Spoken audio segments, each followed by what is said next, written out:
अस्सलाम वालेकुम रहमतुल्लाहि व बरकातुहू। सलाम रहमतुल्लाह। हमारे साथ फ़ज़ीलतुल शेख यासिर बिन अब्दुल क़ादिर अल जाबरी है साहब है, हफ़िज़ुल्लाह। शेख, आपसे एक सवाल था, सॉक्स पे मसा करने के ताल्लुक़ से हमको ज़रा सिखाइए, वज़ाहत करिए। अस्सलाम रहमतुल्लाहि व बरकातुहू। अभी आपने सवाल सुना कि सॉक्स पर मसाह करने के सिलसिले में क्या तफ़सीलात है जिसकी शरीयत इस्लामिया ने हमें तालीम दी है। सबसे पहली बात, सॉक्स पर मसाह करने का जवाज़ है। बाकायदा मुहद्दिसीन रहमहुमुल्लाह ने अपनी किताबों में चैप्टर बांधा है, बाब अलमस अलल खुफ़ैन, सॉक्स पर मसाह करने का बयान। तो सॉक्स पर मसाह किया जा सकता है। आइए उसकी तफसीलात आपकी खिदमत में मैं पेश करूँ। इस मुबारक शहर मदीना मुनव्वरा में, जहाँ उहद पहाड़ के पास हम हैं, तो सॉक्स पर मसाह करने के सिलसिले में तफसीलात ये हैं। सबसे पहले कि इसका जवाज़ हमें मिलता है शरीयत इस्लामिया से, कुरान और हदीस से ये चीज़ साबित है कि हम अपने सॉक्स पर मसाह कर सकते हैं। तो पहला मसला ये है कि सॉक्स चाहे वो चमड़े के हों या कॉटन के हों, किसी भी चीज़ के बने हुए हों, अल खुफ़ैन अल जौरबैन, ये दोनों अल्फाज हदीस में आते हैं, जौरब हो या खुफ़ैन हो। खुफ़ चमड़े के सॉक्स को कहते हैं जो चमड़े से बनाया जाता है। जौरब जो मुग़ीरा रदियल्लाहु अन्हु की हदीस से साबित है, जो बग़ैर चमड़े का होता है। तो सॉक्स किसी भी चीज़ का बनाया हुआ हो, वाज़ेह रहे बात, चाहे चमड़े से बना हो या किसी और चीज़ से, जैसे नायलन, कॉटन वग़ैरह, तो उस पर मसाह करना बिल्कुल जायज़ है।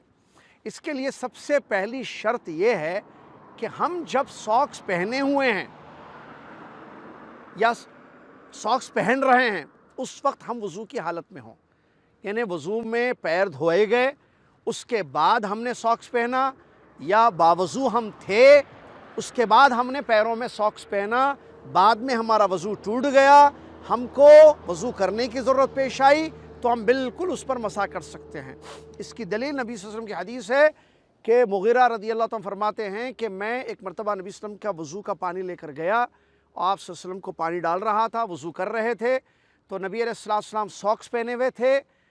मुग़ीरा रदियल्लाहु अन्हु फरमाते हैं कि मैं झुका नीचे ताकि प्यारे नबी सल्लल्लाहु अलैहि वसल्लम की मुबारक पैरों से सॉक्स को उतारूँ। तो नबी अलैहिस्सलातु वस्सलाम ने फरमाया, दअहुमा फ़इन्नी अदखलतुहुमा ताहिरतैन, छोड़ दो, मत उतारो इन सॉक्स को, मैंने बावज़ू हालत में इन दोनों सॉक्स को पहना है। तो ये दलील है इस बात की कि वज़ू की हालत में पैर हों, सॉक्स पहने हुए हों, तो ऐसी सूरत में हम उन पर मसाह कर सकते। एक बात। दूसरी बात, मसाह जो किया जाएगा तो सॉक्स के ऊपर किया जाएगा, पैर पे जो सॉक्स पहने हुए रहते हैं, निचले हिस्से में नहीं, तलवे में नहीं, बल्कि ऊपर वाले हिस्से में, जैसा कि हज़रत अली रज़ियल्लाहु अन्हु की रिवायत है, अबू दाऊद जो आई है सही सनद से, अली रज़ियल्लाहु अन्हु फरमाते हैं, अगर दीन राय और अक़ल के हिसाब से होता तो सॉक्स पर मसाह करना नीचे होता पैर के, ना कि ऊपर, क्योंकि नजासत, गंदगी नीचे लगने का ख़दशा होता है। जबकि प्यारे नबी सल्लल्लाहु अलैहि वसल्लम को मैंने देखा है आपने ऊपर मसाह किया। हदीस का मतलब क्या है कि दीन अक़ल के हिसाब से नहीं है, जैसे बाद लोग कहते हैं लॉजिकली हर चीज़ लॉजिक है, नहीं। कुरान और हदीस में जो चीज़ आई है, चाहे वो हमारे समझ में आए या ना आए, हमारी अक़ल में आए या ना आए, उसको हमें एक्सेप्ट करना है। तो इस हदीस से जो दूसरा अहम मसला जो मौजू से मुतालिक है, सॉक्स पर जो मसाह किया जाएगा, मैं भी प्रैक्टिकल करते हुए आपको बताऊंगा इंशाअल्लाह, वो ऊपर वाले हिस्से में है, ना कि नीचे वाले हिस्से में।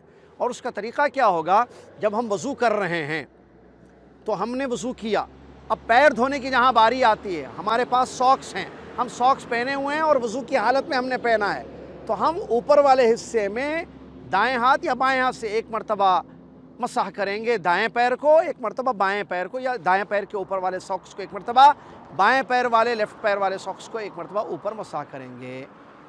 तीसरी और ज़रूरी बात यह है, अभी जैसा मैंने बताया शुरू में कि हम सफ़र में हैं, मदीना में हैं यहाँ, तो अगर सफ़र में हो तो 72 घंटे 72 आवर्स इजाज़त है, हम सॉक्स पर मसाह कर सकते हैं। अगर हम मुक़ीम हैं, जैसे हम जिद्दा में रहते हैं, तो जिद्दा में मुक़ीम है, अपने शहर में हैं, तो हम 24 आवर्स सॉक्स पर मसाह कर सकते हैं।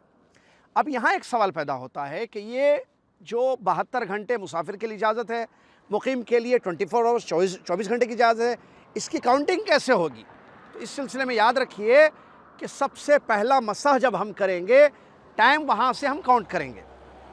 جب پہنا ہم نے نہیں ہے، جیسے فار ایگزامپل آج صبح فجر کی نماز کے بعد میں نے ساکس پہنے، فجر کی نماز کو میں نے وضو کیا، پیر دھویا، اس کے بعد میں نے ساکس پہنا، لیکن میں نے اس پر مسح نہیں کیا ہے۔ ظہر کی نماز میں میں نے مسح کیا ہے، تو کاؤنٹنگ ظہر کی نماز سے ہوگی 72 گھنٹے تک سفر کی حالت میں، اور 24 گھنٹے تک جب اقامت کی حالت میں ہوگی۔ اور ایک آخری بات یہ ہے، مسح کب ٹوٹ جائے گا؟ مسح کب ٹوٹے گا؟ غسل اگر واجب ہو جاتا ہے، جن چیزوں سے غسل واجب ہوتا ہے، تو ایسی صورت میں مسح ٹوٹ جائے گا، ختم ہو جائے گا۔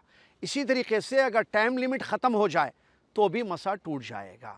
ساکس اتار دیے گئے ہیں تو بھی اس کے اوپر پھر دوبارہ مسح نہیں کیا جا سکتا ہے۔ اور ساکس کے لیے شرط یہ ہے کہ وہ پیروں کو کور کریں، جو پیر کو کور کرنے والے ساکس ڈیفرنٹ قسم کے ہوتے ہیں، بعض فل ہوتے ہیں، بعض ہاف ہوتے ہیں، میں بھی بتاؤں گا آپ کو انشاءاللہ۔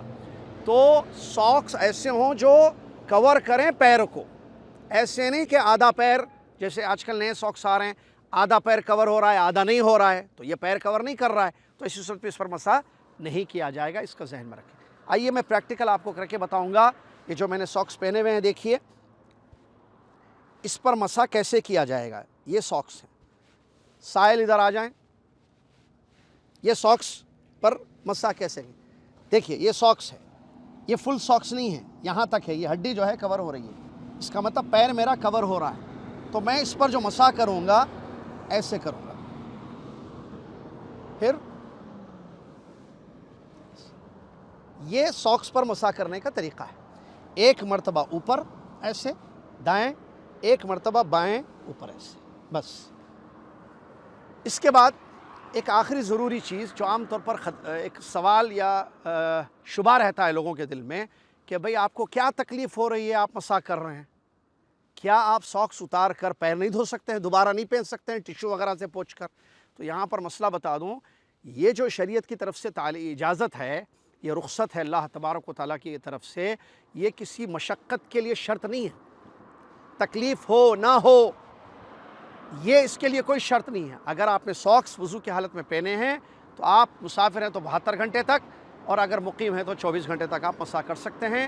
اس میں یہ شرط نہیں ہے کہ اتارنے میں آپ کو کیا پریشانی ہو رہی ہے، کوئی پریشانی نہیں ہو رہی ہے، لیکن اللہ کی طرف سے رخصت ہے، اور حدیث میں یہ لفظ آیا ہے کہ اللہ تعالیٰ پسند کرتا ہے اس کی رخصت پر عمل کرنا، جو اللہ نے چھوٹ دی ہے یا اجازت دی ہے آپ کو کسی چیز کی، سفر میں، حضر میں وغیرہ، تو آپ اس پر عمل کریں تو اللہ کو خوشی ہوتی ہے۔ تم اللہ کو خوش کرنے کے لیے یہ کام کریں گے، اس کی اجازت ہے، چاہے سردی ہو نہ ہو، مشقت ہو نہ ہو۔ امید کہ میرے خیال سے بات واضح ہو گئی جو سوال کیا گیا ہے۔ اللہ تعالیٰ ہم سب کو دین کو صحیح سمجھنے اور اس پر عمل کرنے کی توفیق عطا فرمائے، آمین۔ السلام علیکم ورحمۃ اللہ۔